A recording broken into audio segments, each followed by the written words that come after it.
கௌதம் கார்த்திகோட அடுத்த மூவிக்கான title teaser March 6 release ஆக போகுது. கலையரசனோட அடுத்த படம் கொலை சேவல். இந்த படம் மார்ச் 13 ரிலீஸ் ஆக போகுது. இது அனௌன்ஸும் பண்ணிட்டாங்க. இப்போ லெஜண்ட் சரவணனோட லீடர் மூவிக்கான டீசர் நாளை காலை 10:40க்கு வரப்போகுது. ஏப்ரல்ல படத்தை ரிலீஸ் பண்ண பிளான் பண்ணிக்கிட்டு இருக்காங்க.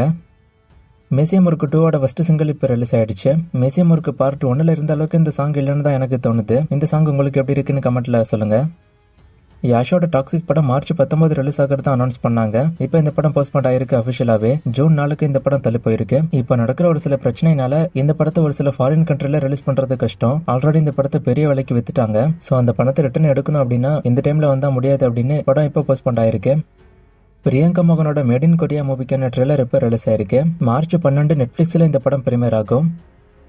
ஜனநாயகன் படத்தோட சென்சார் சர்டிபிகேட் இந்த மாசமே வந்துடும். மூவி மே மாசமே ரிலீஸ் ஆக வாய்ப்பு இருக்கு அப்படின்னு நிறைய நியூஸ் இப்போ வந்துகிட்டு இருக்கு. ஃபர்ஸ்ட் இந்த படம் ஜூன்ல ரிலீஸ் ஆக வாய்ப்பு இருக்குன்னு சொன்னாங்க. ஆனா இப்போ மே மாசமே வர வாய்ப்பு இருக்கிறதா சொல்லப்படுது. மோஸ்ட்லி ஜூன் மாசம் படம் ரிலீஸ் ஆக வாய்ப்பு கம்மி தான் எனக்கும் தோணுது. ஏன்னா இப்போ ஜூன் மாசம் டாக்ஸிக் படம் போயிடுச்சு. அந்த படத்தையும் கேவிஎன் தான் ப்ரொடியூஸ் பண்றாங்க. ஸோ ஒரே மாசத்துல அவங்களோட 2 படத்தை அவங்க இறக்க மாட்டாங்க. ஸோ அதுக்கு ஒரு மாசம் முன்னாடி இந்த படத்தை கொண்டு வரதான் வாய்ப்பு அதிகம். ஒருவேளை மே மாசம் இந்த படம் வரல அப்படின்னா ஜூன் மாசம் படம் வராது. ஜூலைலயும் வாய்ப்பு கம்மி தான். ஸோ இந்த மாசம் சென்சார் சர்டிபிகேட் வந்துருச்சு அப்படின்னா மே மாசம் படத்தை ரிலீஸ் பண்றது தான் நல்லது. என்ன ஆகுதுன்னு வெயிட் பண்ணி பார்க்கலாம்.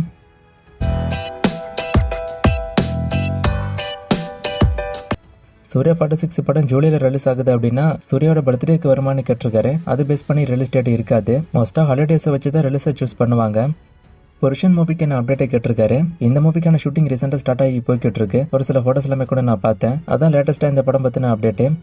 ஜூனியர் என்டர் வெற்றிமாறன் படம் ஃபியூச்சர்ல நடக்குமான்னு கேட்டிருக்காரு. கண்டிப்பா இந்த படம் ஃபியூச்சர்ல நடக்கும் அப்படின்னு தான் சொல்றாங்க.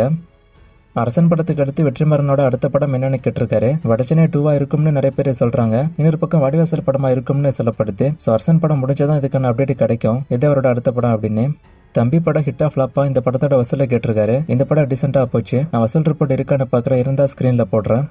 இதை பத்தி நான் ஆல்ரெடி சொல்லியிருக்கேன். சரப்பாட்டா 2க்கான அப்டேட் இப்போதைக்கு எதுவும் இல்லை. நான் அப்டேட் வந்தா சொல்றேன். காஞ்சனா 4 பத்தி கேட்டிருக்காரு. இந்த மூவிக்கான ஷூட்டிங் ரீசெண்டா போய்கிட்டு இருக்கிற மாதிரி நான் ஒரு சில ஷூட்டிங் ஸ்பாட் போட்டோஸை பார்த்தேன். வேற எதுவும் இந்த படம் பத்தி அவங்க எதுவும் அப்டேட் கொடுக்கல. சம்மர்ல தான் அப்டேட் வரும்னு சொல்றாங்க. ஸோ வந்துச்சுன்னா நான் சொல்றேன். இதை பத்தி ஆல்ரெடி நான் வீடியோ போட்டிருக்கேன். ஸோ செக் பண்ணி பாருங்க. லாஸ்டா போட்ட வீடியோல ஒரு ஃப்ரேம் கொடுத்து கண்டுபிடிக்க சொன்னேன். நிறைய பேர் கண்டுபிடிச்சிங்க. ஒரு சிலர் தப்பாவும் சொன்னீங்க. ஆன்சர் மாசிலாமணி. இது இன்னைக்கான ஃப்ரேம். இது எந்த மூவின்னு கண்டுபிடிங்க. இன்னும் நிறைய மூவிஸ்க்கான அப்டேட் எல்லாம் கேட்டிருக்கீங்க. இதுல பாதி கொஸ்டினுக்கான பதில் நேற்று வீடியோல இருக்கு. ஸோ நேற்று வீடியோ சரியா பார்க்காமலே நிறைய பேர் கமெண்ட் பண்ணிருக்கீங்கன்னு நினைக்கிறேன். ஸோ நேற்று வீடியோ கொஞ்சம் தெளிவா பாருங்க. இன்னும் ஒரு சில கமெண்ட்ஸ்க்கான அப்டேட் என்கிட்ட இல்ல. நான் அப்டேட் வரும்போது சொல்றேன். வேற கொஸ்டின் இருந்தா கேளுங்க.